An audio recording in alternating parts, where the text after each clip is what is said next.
La libertad de pensamiento, conciencia y religión, o libertad religiosa, es el derecho humano que tienen todas las personas de adoptar una religión, de no elegir alguna y de ejercer estas creencias de manera pública y privada sin temor a represión o discriminación.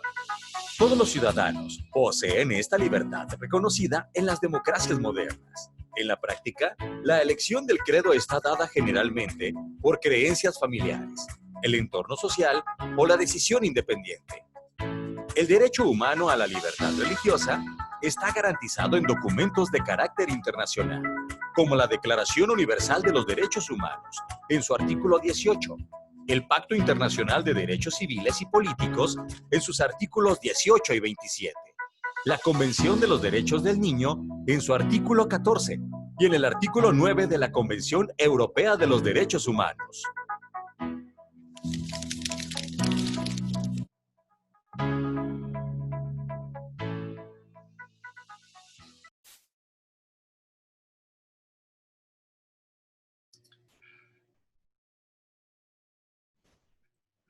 Muy buenos días, estimados amigos y hermanos. Me da mucho gusto saludarlos. Soy Monseñor Daniel Alberto Medina Pech, secretario del Consejo Interreligioso del Estado de México, y mandamos un saludo muy afectuoso y muy agradecido a nuestras autoridades que gentilmente nos han ayudado y nos han dado su apoyo para realizar este congreso virtual sobre la importancia de la libertad religiosa en la cultura democrática para la construcción de la paz.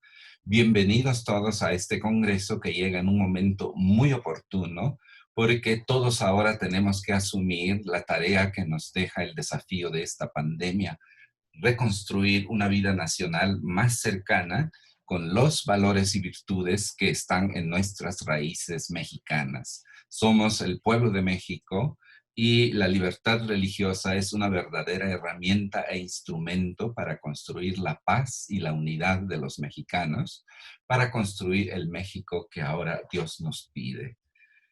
Tengo el gusto de presentar a ustedes a los miembros del Presidium. Saludamos al señor gobernador Alfredo del Mazo Maza, a la maestra Patricia Alicia Durán Reveles, presidente municipal de Naucalpan, que es el municipio de Naucalpan, es nuestro anfitrión y nuestra sede de este congreso virtual.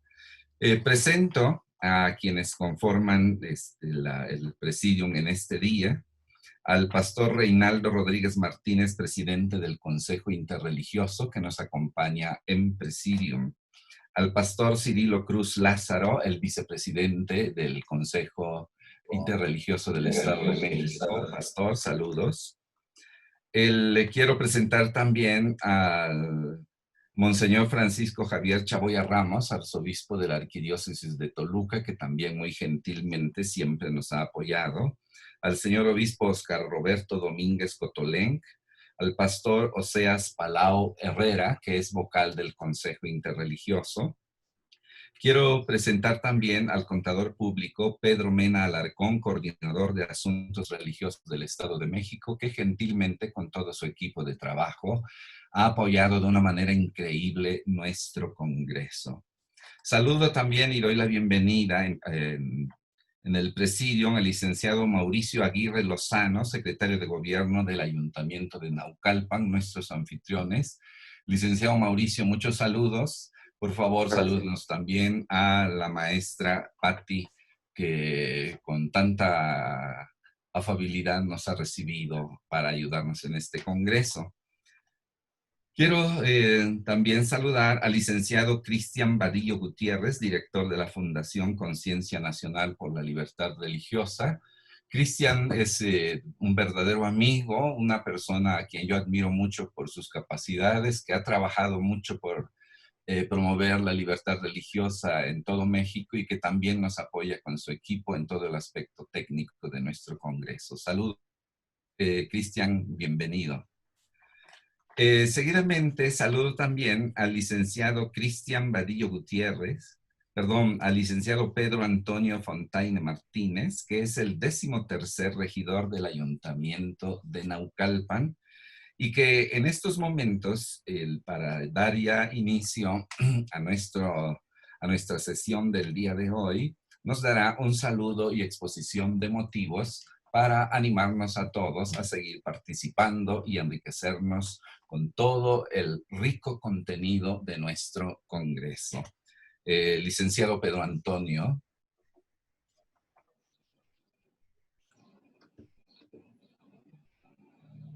A ver, no sé, Cristian, si ya está con nosotros el licenciado Pedro Antonio. Sí, buenos días, ¿sí me escuchan? Sí, sí, te estamos escuchando, ya estamos ya en pleno congreso. Bienvenido a licenciado Pedro Antonio. Esperamos entonces tu saludo y la exposición de motivos, la motivación para este día, para nuestra sesión, en este día en que hablaremos precisamente de la familia, libertad religiosa y relaciones sociales con el licenciado Marcelo Bertolini Esparza. Te escuchamos, licenciado. Muchas gracias. Ya dieron la bienvenida. Estaba conectado desde hace un ratito, nada más que esta tecnología no me permitía hacerme presente. Muchas gracias. La verdad, me da mucho gusto y agradezco la invitación a la presidenta municipal, Pati Durán, a quien conozco hace 20 años, muy buen amigo, un gran ser humano, mi amigo Mauricio Aguirre, que hemos convocado mucho los temas religiosos. Y agradecer muchísimo porque para nosotros, en este caso como Acción Nacional, es muy importante la base en valores y principios. Nosotros necesitamos los partidos demócratas cristianos del 52. Entonces, la base de la familia es lo más importante, ya que es la base de la sociedad. Y el trabajo de resiliencia, que es un trabajo que venimos haciendo también desde que fuimos a la administración en el periodo pasado, nos dio muchos frutos. La resiliencia es un valor, evidentemente, que hace, o que Dios nos da también para muchos que creemos en que existe la posibilidad de recuperarnos lo antes posible de un trauma, de una situación como la que estamos viviendo. Ya sea un estado, ya sea un ser humano, un comportamiento vivo. Es muy importante para nosotros también que, particularmente el tema que se toca el día de hoy, es el de la fe, porque creemos realmente que es el escudo que tenemos para protegernos y para salir adelante en estos momentos donde cuesta mucho trabajo creer. La confianza se ha perdido desde hace un buen tiempo en los gobernantes, entre nosotros, pero mucho más importante es recuperarla y cómo le vamos a hacer. El licenciado abogado Marcelo Bertolini, evidentemente es una eminencia en temas de vida, hemos seguido su trayectoria, y la verdad es un gusto retomar estos valores, que veamos que el gobierno de Naucalpan está trabajando en valores y que viene trabajando como sociedad para recuperarnos lo antes posible de estos fenómenos, porque evidentemente es lo que nos exige la sociedad, es lo que nos exige el Estado, salir adelante. Y si no contamos con ese escudo, con esa guardia que es la fe, de verdad va a estar más complicado. Tenemos que recuperar la confianza, tenemos que volver a creer, y también, muy tristemente, está pasando que la gente, al no creer, no está obedeciendo. Y al no obedecer, muchas medidas que se están tomando ahorita, sobre todo en Naucalpan y en el Estado de México, no están siendo suficientes. Entonces, es muy importante que nos apoyen a hacer una red. En Naucalpan son 400 templos de diferentes denominaciones y hay 240 comunidades. Un templo por lo menos está por cada comunidad, y de verdad es la única manera de recuperar la fe, recuperar la familia, volver a creer, recuperar la confianza y la obediencia, sabiendo, a veces no vemos la luz, pero la fe nos da la posibilidad de saber que sí existe la luz, que vamos a salir adelante y tenemos poco a poco que recuperar el tejido social. Así que pues me da mucho gusto que me hayan invitado, en este caso, a dar esta exposición de motivos muy breve. El licenciado Marcelo Bertolini será, de verdad, muy importante como una herramienta para nosotros. Y deseo de todo corazón que es un paso más, un escalón más para recuperar la fe en las familias, y eso nos hará salir adelante lo antes posible. Muchas gracias, tengan un bendecido día. Muchísimas gracias, licenciado Pedro Antonio, por este saludo y por esta motivación, esta introducción a nuestra sesión del día de hoy. Efectivamente, felicitamos al municipio de Naucalpan por sus iniciativas a favor de la familia, de la integración de la comunidad, especialmente en estos momentos difíciles que todos los mexicanos, toda la humanidad estamos pasando. Quiero aprovechar el saludo del licenciado Pedro Antonio para recordar precisamente cómo este Congreso llega en un momento muy oportuno para trabajar, para promover la unidad de todos los mexicanos. Las ARs, todas las asociaciones religiosas representadas en el Consejo Interreligioso del Estado de México, todos tenemos algo en común. Recogemos algo que incluso es parte de la naturaleza humana, que es el valor que se le da a Dios, a la familia y a la patria. Efectivamente, aunque la libertad religiosa, como nos decía muy bien la introducción, eh, incluye a personas que pueden elegir no tener ninguna religión, pero creo que sí, la opción universal es la familia y la patria. Y precisamente de ese tema, hoy nos va a hablar el licenciado Marcelo Bartolini Esparza,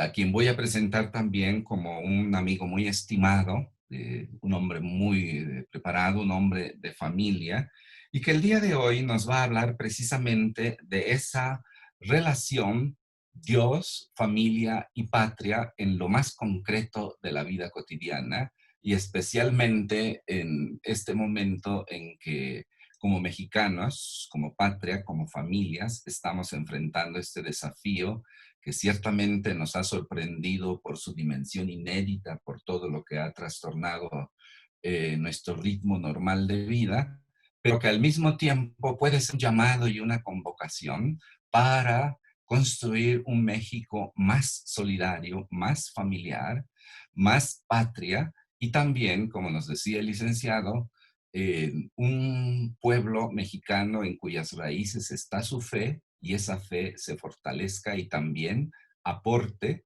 desde la libertad religiosa a la construcción de la paz, de la familia y de la patria. A todos nuestros congresistas, a todos quienes nos están siguiendo en este momento en nuestro congreso virtual sobre la importancia de la libertad religiosa en la cultura democrática. Y quiero subrayar este aspecto de la cultura democrática porque este congreso quiere ser un instrumento para construir esa cultura democrática que nos incluya a todos, en donde las mismas asociaciones religiosas sientan su compromiso de colaborar con el Estado, con el gobierno, con nuestras autoridades, para lograr superar juntos, con mayor solidaridad, desde la familia, el desafío que todos estamos viviendo.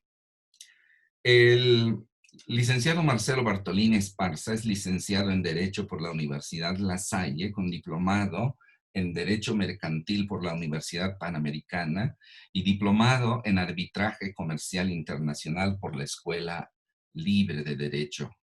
Actualmente cursa la maestría en Derecho Constitucional y Derechos Humanos en la Universidad Panamericana. Se ha desempeñado como abogado en la Notaría 89 de la Ciudad de México y como consultor jurídico de varias empresas nacionales e internacionales. Fungió durante 10 años como director de Asuntos Públicos de Early Institute. Ha participado en publicaciones sobre diversos temas, entre los que destacan el derecho a la vida en México, el divorcio express, las recomendaciones de los organismos internacionales, la explotación de mujeres con fines reproductivos, la objeción de conciencia sanitaria y la libertad de expresión. Y a partir del mes de abril de 2019 dirige Artículo 18, que es un centro para la promoción y defensa del derecho humano a la libertad de pensamiento, conciencia y religión en México. El tema que el licenciado Bartolini nos va a desarrollar en este día es familia, libertad religiosa y relaciones sociales dentro de todo el marco de nuestro congreso, que como ustedes saben va a durar todo el mes. Les agradecemos a todos su presencia, su participación y quiero cederle la palabra a nuestro conferencista del día de hoy, el licenciado Marcelo. Bienvenido, Marcelo. Muchas gracias, Monseñor Daniel Medina. Gracias a todos ustedes por haberme invitado el día de hoy al Consejo Interreligioso, al gobierno, al municipio de Naucalpan, al gobierno del Estado de México. Y bueno, para efectos de esta plática,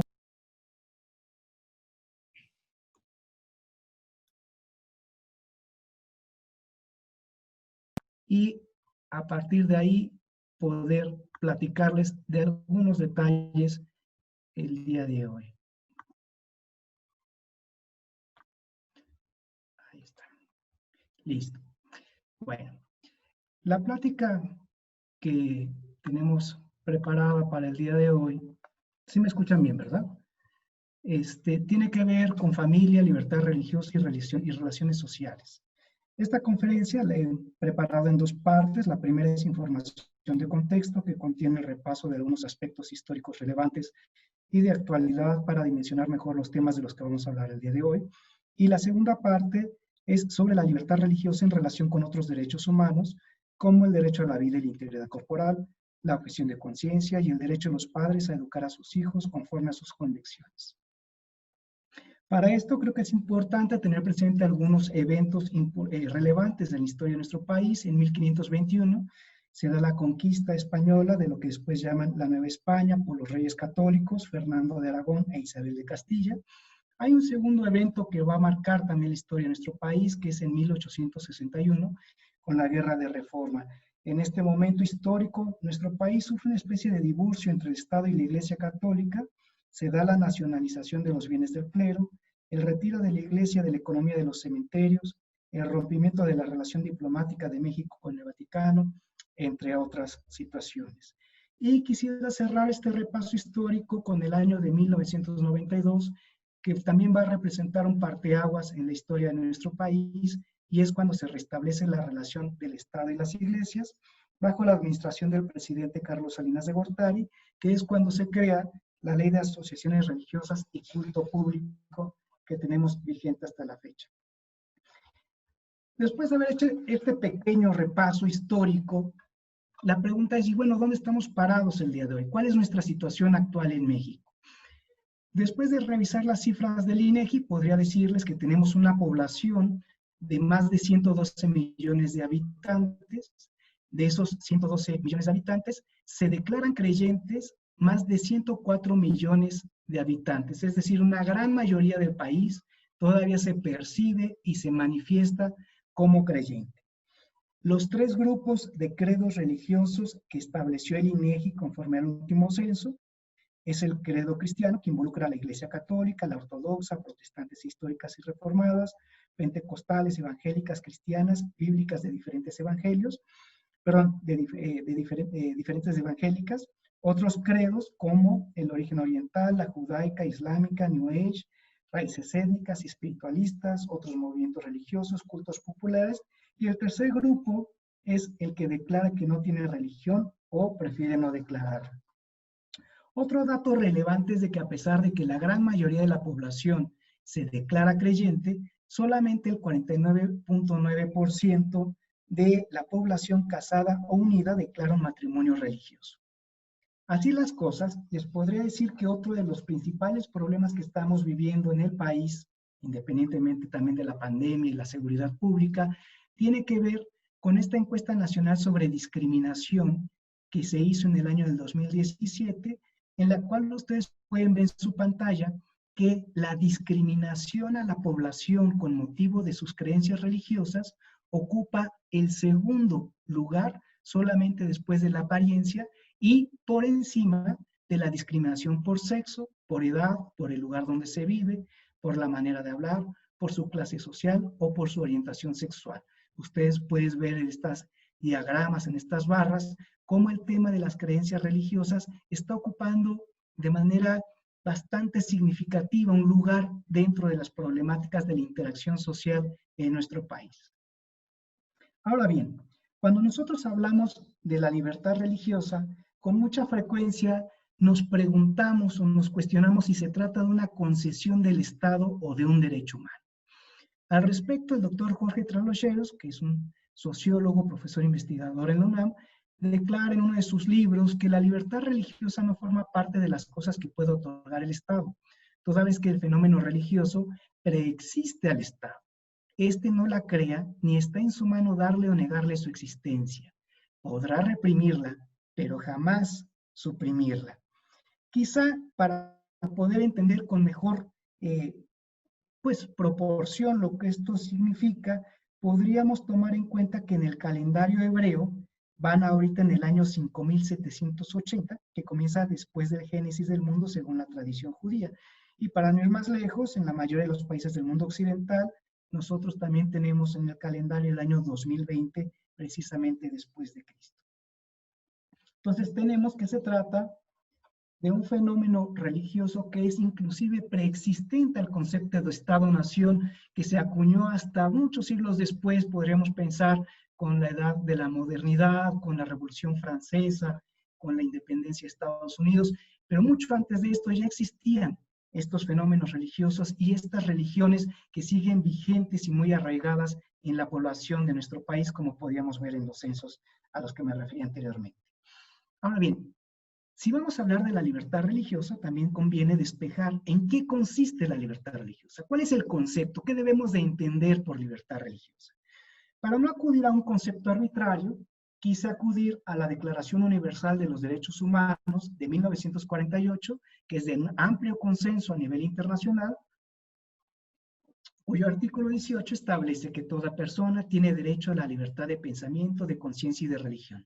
Este derecho incluye la libertad de cambiar de religión o de creencia, así como la libertad de manifestar su religión, su creencia individual y colectivamente, tanto en público como en privado, por la enseñanza, la práctica, el culto y la observancia. Entonces, vamos a ver que tiene unos elementos que ciertamente son individuales, pero otros rasgos colectivos, lo que involucra otro tipo de derechos y que además se manifiesta tanto en el ámbito privado como en el público. Por eso no es dable ni otorgable conceder a la pretensión de que los credos religiosos son intimistas, vergonzantes o privatizadores y que no tienen lugar para discutir las cosas que no son comunes a todos los ciudadanos.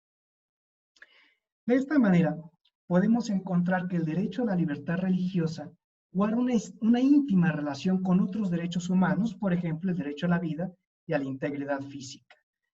Para tomar una muestra, el Pacto San José de Costa Rica, que se adoptó en el año de 1969 por parte de la Organización de los Estados Americanos, en su artículo 4 declara que toda persona tiene derecho a que se respete su vida. Este derecho estará protegido por la ley y, en general, a partir del momento de la concepción. Nadie puede ser privado de la vida arbitrariamente. Sin embargo, pues podríamos también dar algunos datos relevantes de cómo este derecho humano en nuestro país, en relación con la libertad religiosa, también se encuentra amenazado. Verán, según el Centro Católico Multimedial, México es considerado el país más peligroso de América Latina para ser sacerdote. Tengo entendido que por el 11º año consecutivo. De 2012 a 2019 se cometieron 27 homicidios contra sacerdotes y se reportaron 2 presbíteros como desaparecidos. En el año de 2019 se hizo notorio por la comisión de delitos al interior de los templos que sufrieron desde robos menores, hurtos de consideración, hasta daños y delitos mayores en donde se lesionaron o asesinaron a las personas. Entonces, vamos viendo cómo la libertad religiosa no es un derecho aislado, sino que guarda relación con otros derechos humanos, como el que estamos platicando y los que vamos a ver a continuación. Uno de ellos es el derecho a la objeción de conciencia. En el año del 2018 se adicionó la Ley General de Salud para incorporar un artículo 10 bis, en donde se establece que el personal médico y de enfermería, que forma parte del Sistema Nacional de Salud, podrán ejercer la objeción de conciencia y excusarse de participar en la prestación de servicios que establece esta ley. Cuando se ponga en riesgo la vida del paciente o se trate de una urgencia médica, no podrá invocarse la objeción de conciencia. En caso contrario, se incurrirá en la causal de responsabilidad profesional. Y que el ejercicio de esta objeción no derivará en ningún tipo de discriminación laboral. Otro derecho que también guarda una íntima relación con la libertad religiosa en la aplicación en su día a día, tiene que ver con el derecho de los padres a educar a sus hijos. En este derecho podríamos citar a varios tratados internacionales debidamente suscritos por México y ratificados por el Senado. No quisiera ahorita llenarlos de datos y de información, pero creo que vale la pena mencionar que la Declaración Universal de Derechos Humanos establece que los padres tendrán derecho preferente a escoger el tipo de educación que habrá de darse a sus hijos. En la Declaración sobre la eliminación de todas las formas de intolerancia y discriminación fundadas en la religión o las convicciones, se manifiesta que todo niño gozará del derecho a tener acceso a la educación en materia de religión o convicciones conforme a los deseos de sus padres o, en su caso, sus tutores legales, y no se le obligará a instruirse en una religión o convicciones contra los deseos de sus padres o tutores legales, sirviendo de principio rector el interés superior del niño. En la Declaración de los Derechos del Niño, se señala que el interés superior del niño debe ser el principio rector de quienes tienen la responsabilidad de su educación y orientación. Dicha responsabilidad incumbe en primer término a los padres. Quiero subrayar esta última parte porque encontramos en ocasiones posturas de algunos actores públicos que señalan que los hijos pueden ser considerados como estatizables o estatizados. Es decir, que el Estado se hace cargo de ellos y que es el único encargado de poderles transmitir su verdad en excepción a cualquier otro tipo de creencia religiosa, lo cual pues nos puede acercar a una situación pues susceptible o delicada, como tuvieron en la URSS de la Guerra Fría o con la Revolución Cultural de la China, o por ejemplo con la Cuba de Fidel Castro, y pues creo que también sería importante tomar en cuenta, como les mencionaba, que en primer término esta responsabilidad es de los padres, y solamente como un principio subsidiario atañe al Estado ayudar a los padres en la educación de sus hijos. Por otra parte, el Pacto Internacional de Derechos Civiles y Políticos también dice que los Estados parte en el presente pacto se comprometen a respetar la libertad de los padres y en su caso de los tutores legales para garantizar que los hijos reciban la educación religiosa y moral que esté de acuerdo con sus propias convicciones. El Pacto Internacional de Derechos Económicos, Sociales y Culturales nos dice que los Estados partes se comprometen a respetar la libertad de los padres y en su caso de los tutores legales de escoger para sus hijos o pupilos escuelas distintas de las creadas por las autoridades públicas, siempre que aquellas satisfagan las normas mínimas que el Estado prescriba o apruebe en materia de enseñanza y de hacer que sus hijos o pupilos reciban la educación religiosa o moral que esté de acuerdo con sus propias convicciones. Y por último, el Pacto de San José de Costa Rica también nos dice que los padres y en su caso los tutores tienen derecho a que sus hijos o pupilos reciban la educación religiosa o moral que esté de acuerdo con sus propias convicciones. Como ustedes pueden ver, encontramos un sustento en el control que se integra por todos los tratados internacionales y declaraciones suscritas por México, que se refieren y apoyan esta teoría de que los padres tienen derecho a educar a sus hijos conforme a sus convicciones religiosas. Ahora bien, tenemos un tema de coyuntura que quise abordar, aunque sea de una manera muy escueta, que en estos días ha generado algo de polémica en los medios y en las redes sociales. Se trata de las reformas del PIN parental.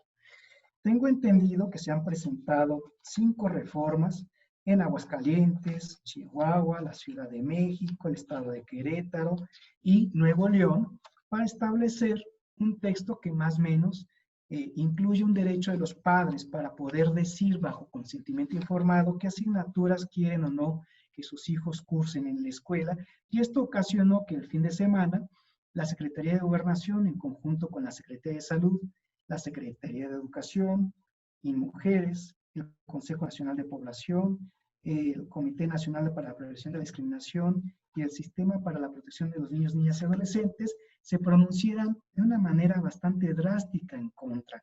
Esto nos concierne y nos preocupa ciertamente porque pudiera parecer que hay una injerencia de parte del Poder Ejecutivo en las deliberaciones del Poder Legislativo en estos estados, lo cual podría derivar en una violación del principio de división de poderes y de una injerencia del Poder Ejecutivo en el derecho de los padres para educar a sus hijos. Los principales fundamentos que da la autoridad para poder decir que es válida esta injerencia o esta restricción al derecho de libertad religiosa o al derecho de los padres para educar a sus hijos, tiene que ver con algunos hechos y problemas sociales que son de todos conocidos y dicen que básicamente el impacto de esta reforma tendría que ver con un incremento en el caso de abuso sexual infantil y embarazo en niñas, al generar barreras para la detección oportuna de casos de violencia sexual y de género, en el incremento de embarazos en población adolescente y joven, y en un mayor acoso escolar e incremento de acciones de discriminación y homofobia. Ahora, como todos ustedes sabrán, cuando se habla de la restricción a los derechos humanos, pues no basta decir que hay un problema público o documentar con alguna estadística que estamos en presencia de algún tema que se deba de abordar por parte de las autoridades competentes. Si estamos hablando de la restricción, limitación de un derecho humano, pues también habría que aplicar un test de proporcionalidad o de razonabilidad para saber si las medidas que está adoptando la autoridad son vigentes, son oportunas, son eficaces o son adecuadas, o si hay otro tipo de medidas que sean menos invasivas o menos restrictivas del derecho a la libertad religiosa y el derecho de los padres para educar a sus hijos. Quisiera platicarles de dos casos que se han dado adicionalmente en la historia de nuestro país, que tienen que ver precisamente con este derecho de libertad religiosa y el derecho de los padres a educar a sus hijos. El primero de ellos tiene que ver con la Recomendación General número 5. Esta Recomendación General la emitió la Comisión Nacional de Derechos Humanos. Estamos hablando del año de 2003. Y en esta Recomendación General se da con motivo de que entre el año de 1991 y 2003, la Comisión Nacional de Derechos Humanos recibió 1.110 quejas en las que se mencionaron como agraviados a niños que profesaban la religión de Testigos de Jehová.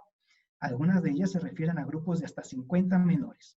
Las quejas expresan el reclamo de los padres de familia, miembros de esta congregación, en contra de las sanciones que las autoridades escolares imponían a sus hijos por su negativa a participar en las ceremonias cívicas para rendir honores a los símbolos patrios.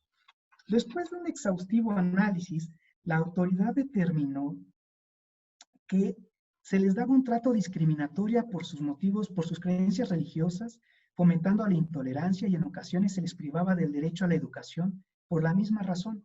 Asimismo, se les vulneraba el derecho de la legalidad, ya que las sanciones que se imponían a los menores ni siquiera estaban establecidos en ningún ordenamiento jurídico. Como consecuencia del análisis que les platico que hizo la Comisión Nacional de Derechos Humanos en este año de 2003, la recomendación general que giró en este momento fue de que se dieran instrucciones a las autoridades educativas para que se abstuvieran de sancionar a los alumnos que por razón de sus creencias religiosas se negaran a rendir honores a la bandera y entonar el himno nacional en las ceremonias cívicas que se realizaban en los centros educativos. Adicionalmente, en ejercicio de sus facultades, se pidió que elaboraran una circular en la que se explicara al personal docente que la imposición de sanciones a los alumnos arriba mencionados por no participar activamente en las ceremonias cívicas para rendir honores a los símbolos patrios es ilegal y conlleva responsabilidad administrativa. Tercera, que en ejercicio de las facultades que les confiere la ley, emitieran los lineamientos dirigidos a las autoridades educativas en donde se estableciera que la educación es el medio idóneo para transmitir a los alumnos los valores de la democracia, la convivencia social y los derechos humanos. Yo creo que esto sería lo más relevante del caso de estudio que les platico, que consiste en la Recomendación General número 5, y finalmente creo que también guarda una estrecha relevancia con lo que estamos platicando el día de hoy, una tesis aislada de la primera sala de la Suprema Corte de Justicia de la Nación, que sacó en febrero del año pasado, 2019, titulada Intervención del Estado en la privacidad familiar, supuesto de riesgo a la vida del menor en contextos médicos.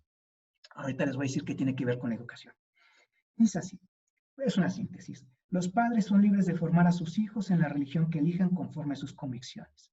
Sin embargo, el ejercicio de esta libertad no debe poner en riesgo la vida del menor. En consecuencia, el Estado puede interferir válidamente la autonomía parental para tomar decisiones por los padres cuando sus elecciones coloquen en riesgo la vida de sus hijos. Esta medida se trata de una intervención médica que no presenta una disputa científica sustancial sobre su eficacia y confiabilidad. De acuerdo con lo anterior, un tratamiento idóneo es aquel procedimiento recomendado por la ciencia médica que cuenta con el nivel más alto posible de consolidación científica y que, por lo tanto, se indica con el mayor grado de prioridad. En suma, el principio de interés superior del menor impone que siempre debe optarse por el tratamiento que cuente con mayor probabilidad de salvar la vida del niño.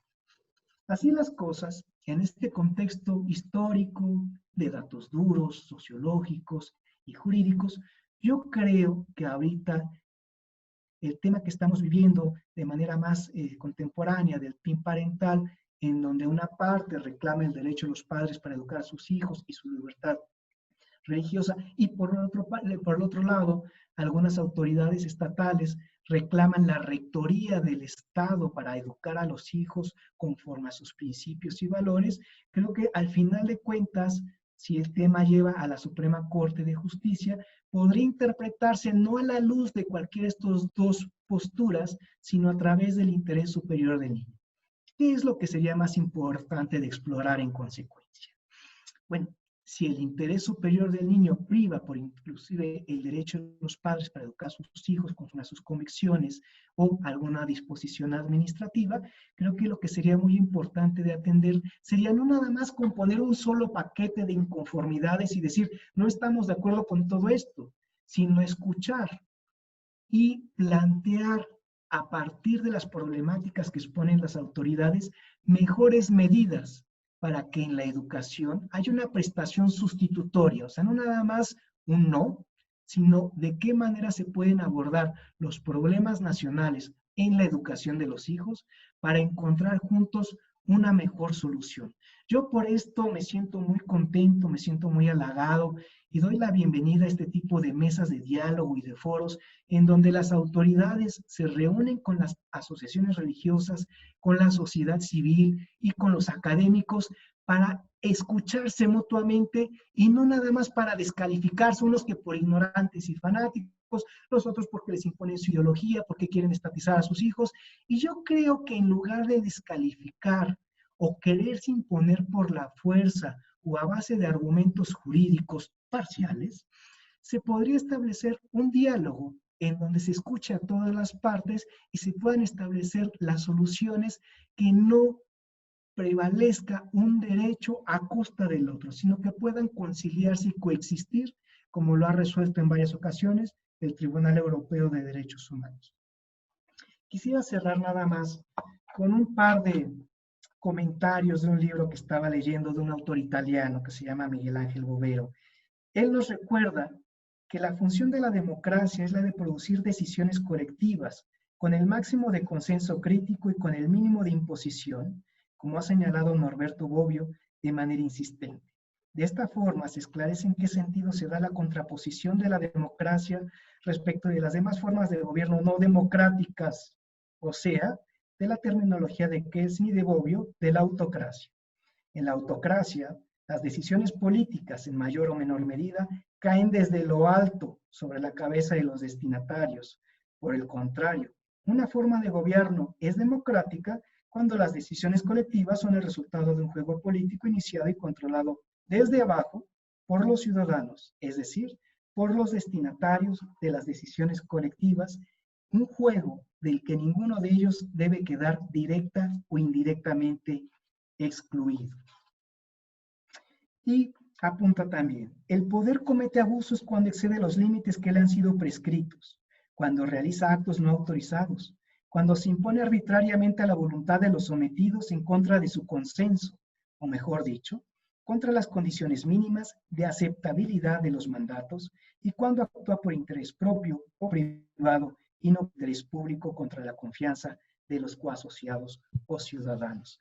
Es todo. Yo les agradezco mucho el espacio, el tiempo que me brindan, la oportunidad de compartirles algunas de estas reflexiones y los invito para que si realmente queremos construir en conjunto un Estado constitucional y democrático de derecho, construyamos de una manera de una democracia participativa, con un diálogo, con una escucha, con respeto y de una manera recíproca para la construcción de un bien común. De lo contrario, creo que estaríamos propiciando modelos, pues, quizá más autoritarios, quizá menos tolerantes, menos respetuosos, que se pueden ver reflejados en las elecciones del próximo año, cuando la gente busque regímenes o representantes con los que realmente se siente identificado, que realmente consideren que están ahí para hacer las funciones como ellos las ven, como ellos las entienden, como ellos quisieran o como creen que realmente ayudan a sus personas y a su familia. Muchas gracias.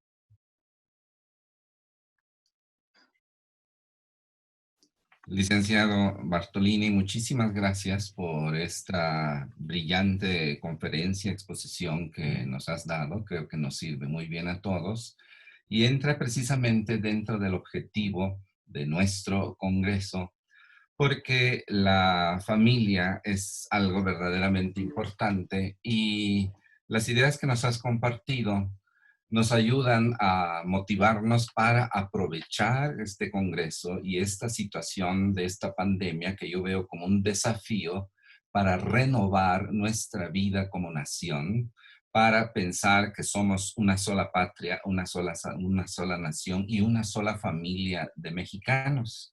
Muchas gracias por esta aportación, por este llamado a la unidad y a la solidaridad. México nunca debe estar dividido y mucho menos por la razón de fe, de creencias, de principios.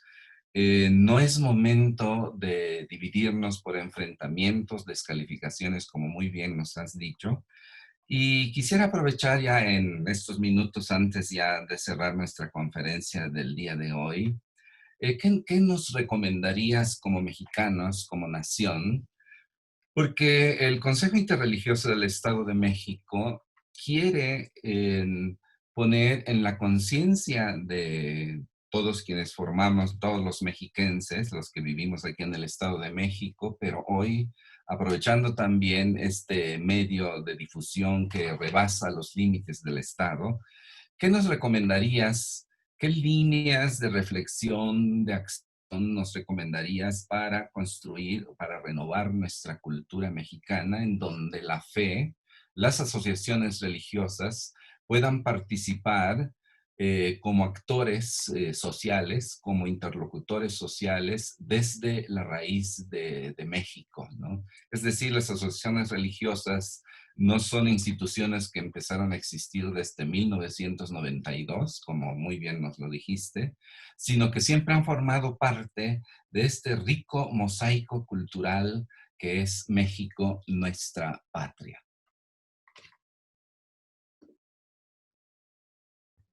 Sí, por supuesto. Creo que es una pregunta muy interesante que ha sido motivo de grandes debates, sobre todo en la filosofía política. Verán, yo encuentro a lo largo de la historia que ha habido pueblos y épocas en donde el factor de la religión ha sido un factor de identidad, un factor de unidad, un factor de pertenencia. Entonces, vamos a encontrar algunos reinados o algunos estados, monarquías principalmente en la Edad Media, en donde no se concebía el Estado sin la religión era lo que le daba la identidad. Sin embargo, después, cuando empiezan a surgir otras asociaciones religiosas y vienen este tipo de cismas, pues vamos a encontrar guerras religiosas y después en la modernidad se toma como una solución abandonar el factor religioso como de identidad en la política nacional de un Estado-nación o de una monarquía absoluta o moderada parlamentaria como se crearon en varias partes de Europa. Yo creo que en el caso de México estamos en presencia de una pluralidad de asociaciones religiosas que pueden aportar su riqueza, su experiencia, su sabiduría. Hombre, vamos, 5.700 años de historia, no es nada despreciable, sobre todo si tomamos en cuenta que nuestro Estado-nación pues viene de 1800 y fracción para acá, o sea, podríamos decir que tienen algo que aportar, yo creo que tienen algo que decir. Y yo creo que también algo que sería muy importante de tomar en cuenta es que repensemos, que releamos este principio del Estado laico y el principio de la separación del Estado y las iglesias, y pongo iglesias porque ahorita tenemos una diversidad de asociaciones religiosas, para que no se entienda en términos de exclusión. Vamos, si nosotros revisamos actualmente, incluyendo a la misma Francia laicista de la Revolución y todos estos ideales en donde se enarboló de una gran manera el tema del laicismo, inclusive en Francia hay actualmente municipios que tienen consejos interreligiosos, como lo tienen en el Estado de México, para debatir temas que les son comunes. Por ejemplo, el tema de los cementerios. Han de saber ustedes que en algunas partes de Francia tienen una gran presencia de musulmanes, de judíos y de cristianos. Y el tema de los cementerios, el tema de la comida en las escuelas, el tema de los servicios públicos y la actitud de los funcionarios Es un tema que puede generar tensión social y lo han resuelto a través de una solución muy parecida a la que tienen aquí en el Estado de México, formando consejos interreligiosos de diálogo constante con las autoridades para buscar mejores soluciones que abonen al bien común, a la convivencia y a la armonía, no a la exclusión. Podemos estar trabajando de una manera autónoma e independiente, como debe de ser entre las iglesias y el Estado, pero eso no quita que pueda haber una relación de diálogo, de colaboración y de respeto, como sucede en Chile, como sucede en Alemania, como sucede en Inglaterra y en otras partes. No me quisiera extender, pero les voy a poner un ejemplo. Según la Ley Fundamental de la República Federal Alemana, existe el derecho de educar a los hijos conforme a las convicciones religiosas. Pero la diferencia con México es que es el Estado la autoridad encargada de impartir esa educación con cargo a los ministros de culto para que impartan una religión judía, musulmana, cristiana o católica en las escuelas públicas. Allá no se rasgan las vestiduras con que el Estado laico no lo permite. Allá eso funciona y funciona bien. Y es más, le dan la bienvenida después de las atrocidades que pasó con la Segunda Guerra Mundial. Consideran que si no tienen una moral, que si no tienen una ética, si no tienen a ciudadanos bien formados, pueden repetir lo que sucedió en la Primera Guerra Mundial y lo que pasó en la Segunda Guerra Mundial, y es algo que quieren evitar. Se dan cuenta de que no pueden excluir este elemento espiritual de la cultura alemana que está tan arraigado, quizá igual o más que en México. Y pues la invitación es a no acomplejarnos. Si tenemos una fe, creo que se puede manifestar en la arena pública de manera respetuosa y con fundamentos. Gracias. Muchas gracias, licenciado Marcelo. Una última sugerencia. Me llamó mucho la atención que la discriminación religiosa en México ocupe el segundo lugar, fíjate. Yo creo que es como una discriminación que pudiéramos llamar invisible, ¿no te parece? Estamos ahorita hablando de muchas discriminaciones en la línea de la raza, del color de la piel, de, no sé, la orientación sexual y cosas que se están hablando. Pero fíjate que se me hace que en México esto que pusiste en evidencia, casi invisible diría yo, la discriminación religiosa. Yo quiero agradecerte mucho por esta aportación también, porque precisamente nuestro Congreso quiere poner en evidencia todas estas cosas, precisamente para buscar esa unidad y esa solidaridad que nos decías. Y por eso yo quisiera pedirte que nos dijeras ahí una última reflexión sobre esta discriminación invisible, la discriminación religiosa. Efectivamente, pareciera que es una discriminación religiosa cuando es la segunda causa de discriminación a nivel nacional. Estos datos, pues no los inventé yo, es una estadística que se hizo con el INEGI, con la CONAPRED, con la ayuda de varias instancias públicas del país, y bueno, creo que es bastante delicado acallar el hecho de que la segunda causa de discriminación en el país sea con motivos religiosos o de creencias religiosas. Si nosotros pudiéramos revisar el artículo 1 de la Constitución de nuestro país, nos vamos a dar cuenta de que está prohibida la discriminación con motivos también de creencias religiosas. Pero pareciera que si entramos en el terreno de las creencias religiosas, estamos tumbando un mito, algo, un tabú del que no se puede hablar, de un Estado laico que separa de manera categórica lo público y lo privado y nos orilla, como dice por ahí otro profesor de la UNAM, a una esquizofrenia social. Podemos ser creyentes de la puerta de la casa para adentro, pero no de la puerta de la casa para afuera, y la consecuencia es de que si se roba el horario público, si se cometen homicidios, si tenemos fraudes, en el ámbito público no cabe la creencia religiosa, no cabe el no robarás. Y entonces vivimos una especie de esquizofrenia social. Él le llama una dicotomía. Se llama el doctor Fernando Pliego, él es también un profesor investigador de la UNAM, y él advierte del peligro de vivir en una hipocresía en donde se vive una doble moral, la pública y la privada, y los riesgos que esto atañe y que precisamente han ocasionado una serie de problemas públicos, endémicos, de corrupción, de impunidad, que estamos ahorita viviendo y pagando muy caro. Entonces, yo creo que es muy importante saberlo, divulgarlo, Y por otra parte, como autoridades y como sociedad civil, buscar soluciones no que impongan una sola verdad, pero que coadyuven a una sana y armónica convivencia de todas las personas que habitamos en este país. Muchísimas gracias, licenciado Marcelo Bartolini Esparza. Te damos un merecido aplauso digital, virtual, porque de verdad nos has ayudado mucho en nuestro congreso, a todos los que estamos participando, a nuestro presidium, a todos nuestros congresistas que nos están siguiendo muy amablemente. Y ya en estos minutos que quedan para redondear, yo quisiera invitar al licenciado Cristian Vadillo que nos hablara un poco de cómo la riqueza de estos consejos interreligiosos, este instrumento social, diría yo, me permitiría decirlo así, ya está presente en cada uno de los estados de México. ¿Qué nos puedes decir, licenciado Cristian? Muchas gracias por el uso de la palabra. De verdad que ha sido un privilegio y es un placer poder, de alguna manera, ayudar y convivir con los consejos religiosos del país.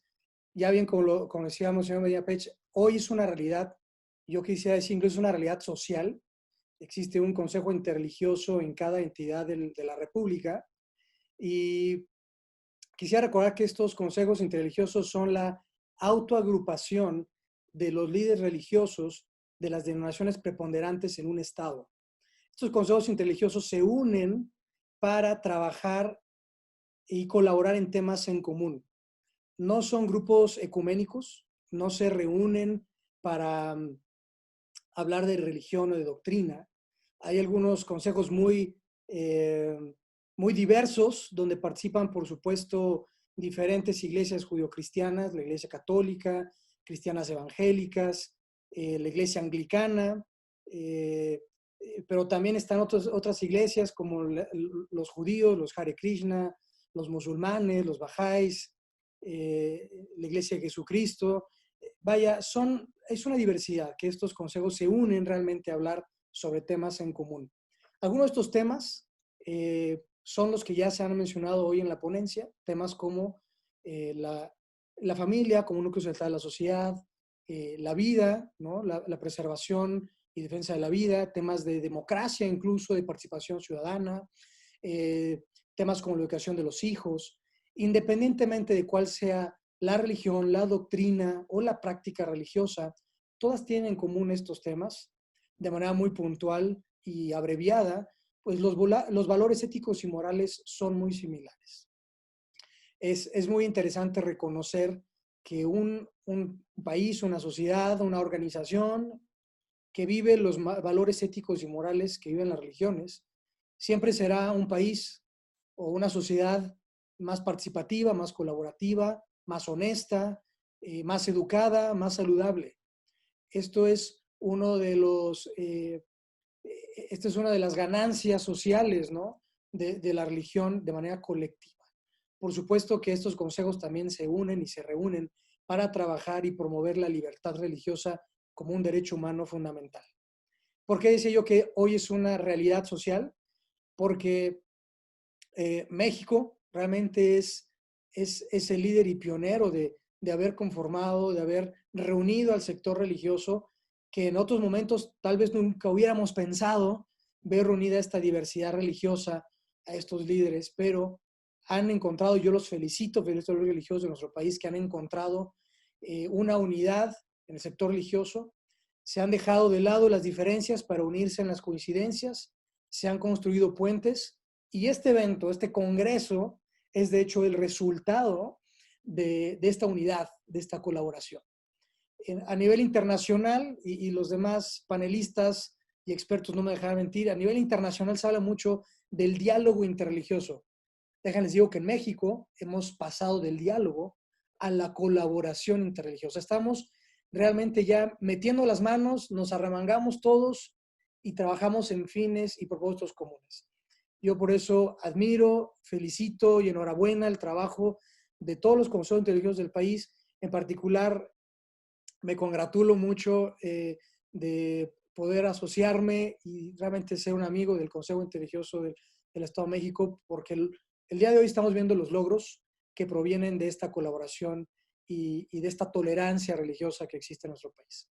Esto es lo que podría yo abonar a este tema. Muchas gracias. Muchas gracias, licenciado Cristian. Y mire, finalmente ya para despedirnos de esta excelente conferencia en este día de sesión de nuestro Congreso, quiero invitarlos para que no se pierdan nuestra segunda sesión que tendrá lugar el próximo jueves 9 de julio a la misma hora, de 11 a 12, y como escuchaban nuestros abuelitos en la tele por este mismo canal, el tema: la importancia de reconstruir la familia para lograr la paz y con ello un desarrollo con rostro humano.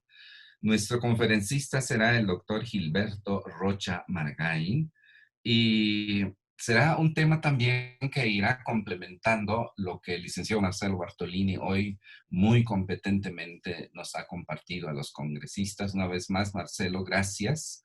Fue una intervención verdaderamente cualificada y empezamos pues así de lujo nuestro congreso con sus ponencias, y te invitamos también a unirte con nosotros. Y para cerrar nuestra sesión del día de hoy en este congreso virtual sobre la importancia de la libertad religiosa en la cultura democrática para la construcción de la paz, quiero agradecer una vez más a nombre del Consejo Interreligioso del Estado de México, al Gobierno del Estado de México, al municipio de Naucalpan, a Conciencia Nacional por la Libertad Religiosa y a todos nuestros amigos y hermanos que nos están siguiendo y nos están apoyando, unos desde luego con su oración, otros con su presencia y otros pues echándonos porras, ¿no? Muchísimas gracias. Y quiero darle la palabra a nuestro presidente del Consejo Interreligioso del Estado de México para que haga favor de dar la despedida de este primer día de conferencias, el pastor Reinaldo Rodríguez Martínez, que es el presidente de nuestro Consejo Interreligioso. Pastor, ya buenas tardes, ya estamos ya terminando. Por favor, si nos despides de en este primer día de conferencias en nuestro Congreso.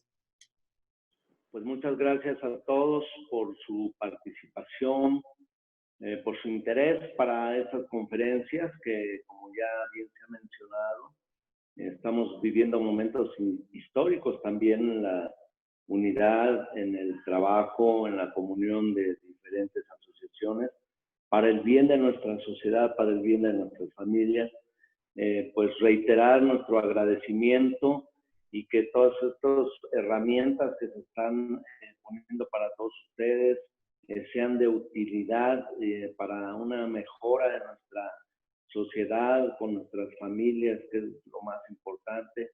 Pues como nos corresponde como hombres de fe, de Dios, pues yo les bendigo y deseamos que la paz sobrenatural de nuestro Señor tome los corazones, las vidas de todos ustedes, de todos nosotros, para poder hacer bien las cosas y salir adelante en todos estos desafíos que tenemos como sociedad, como nación, como persona. Muchas gracias.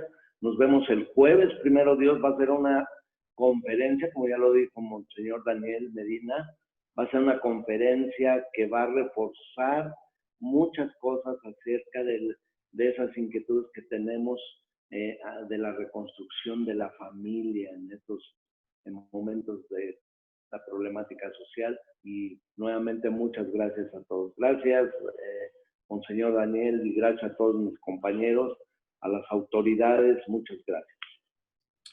Bien, pues así terminamos nuestro día de hoy en nuestro congreso. Y yo quisiera despedirlos precisamente con esa sugerencia que nos dio el licenciado Marcelo Bartolini: buscar la unidad, hacer de la libertad religiosa no un tema para dividirnos los mexicanos, sino todo lo contrario. Dios, familia, patria, nación, diálogo con todos. Que Dios los bendiga. Muchísimas gracias por su participación, por su presencia.